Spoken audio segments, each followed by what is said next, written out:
Ram Ram. Channel पर नए हैं तो इसे सब्सक्राइब करके नोटिफिकेशन को ऑल पे सेट कर लें। सोना या गोल्ड की चेन हमें क्या लाभ देती है? जो सोना धारण नहीं कर सकते वह क्या करे? पुखराज रत्न कैसे धारण करना चाहिए, ये जानने की आज हम कोशिश करेंगे। सोना या गोल्ड आप सभी जानते हैं, ये बृहस्पति ग्रह की धातु है।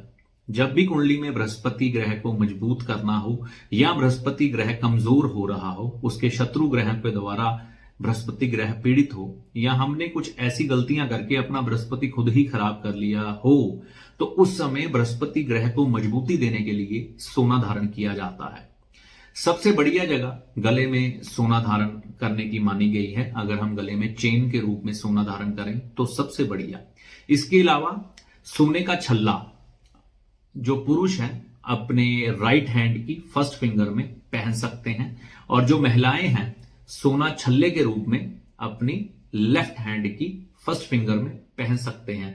इसी उंगली में सोने की मुंदरी में हम पुखराज रत्न येलो सफायर भी पहन सकते हैं। ऐसा ही पुरुष अपनी फर्स्ट फिंगर में पुखराज पहन सकते हैं। अब जो लोग सोना धारण करने में सक्षम नहीं है वह क्या करें, या सोना पहनना नहीं चाहते वह क्या करें?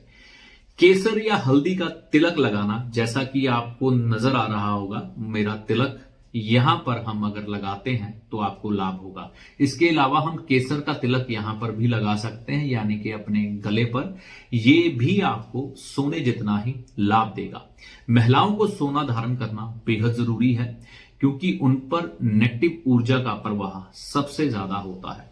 सोना धातु की आप विशेषता इससे ही समझ लीजिए कि वैज्ञानिक लोग जब ब्रह्मांड में सैटेलाइट भेजते हैं तो उसको सोने की परत चढ़ाकर भेजते हैं, क्योंकि जो ब्रह्मांड में किरणें होती हैं, यानी कि जो नेगेटिव ऊर्जा का प्रवाह होता है, सोना धातु से वह दूर हटती हैं। तो महिलाएं जब अपने शरीर पर सोना धारण करती हैं तो ऐसे ही उनके शरीर पर जो नेगेटिव ऊर्जा का प्रवाह ज्यादा आ रहा होता है वो दूर होता है। ऐसा ही पुरुषों के साथ भी होता है, क्योंकि नेगेटिव ऊर्जा आपको मालूम ही है राहु और शनि की मानी जाती है, और मंगल बुध की। तो सोना हमें बचाता है, हमें सुरक्षित करता है नेगेटिव एनर्जी से। अब महिलाएं कहेंगी कि हम सोना धारण कैसे करें, बाहर चोरी का खतरा रहता है, झपट मारों का खतरा रहता है, तो कम से कम घर के अंदर तो सोना जरूर धारण करें। घर के बाहर जाएं, सोना उतार दें। अब किस दिन सोना धारण करें या किस दिन से केसर का तिलक लगाना शुरू करें? देखिए, इसके लिए बृहस्पतिवार सबसे अच्छा दिन है। सुबह के समय सूर्य उदय होने के बाद 1.5 या 2 घंटे के भीतर भीतर आप सोना धारण कर लें। नहा धोकर केसर का तिलक लगा लें। उसके बाद केसर का तिलक आप लगातार हर रोज लगाते रहें। बीच में कोई दिन छूट भी जाए, कोई ऐसी चिंता वाली बात नहीं है। तो आपको ये सब करने से आपके बृहस्पति ग्रह मजबूत होते हुए दिखाई देंगे।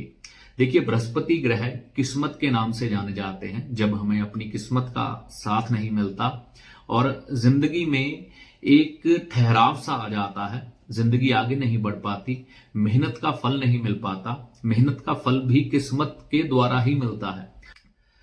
तो जब हम सोना धारण करते हैं या केसर का तिलक लगाते हैं तो हमें बृहस्पति ग्रह की मजबूती मिलती है, और बृहस्पति ग्रह अच्छे होने शुरू हो जाते हैं और किस्मत का साथ बढ़ना शुरू हो जाता है। सोना जरूर धारण करना चाहिए। अगर आप सक्षम हैं, नहीं सक्षम तो केसर या हल्दी भी चलेगी, हल्दी का तिलक लगा सकते हैं। पुखराज रत्न भी पहन सकते हैं। सोने का छल्ला गोल वाला बनवाकर वो भी फर्स्ट फिंगर में पहन सकते हैं। देखिए, पुखराज रत्न पहनने के लिए किसी सुयोग्य विद्वान ज्योतिषी से सलाह जरूर ले लें, क्योंकि ये रत्न है। रत्नों के लिए कई बार ग्रह चाल को ध्यान में रखना पड़ता है कि किसके लिए ये पुखराज अच्छा बैठेगा, किसके लिए नहीं। तो ये खुद से ना करें। बाकी गोल्ड या सोना आप धारण कर सकते हैं, आपको इससे लाभ की प्राप्ति होगी। तो अगले वीडियो तक के लिए मैं अपनी वाणी को यहीं पर विराम देता हूं। जय माता।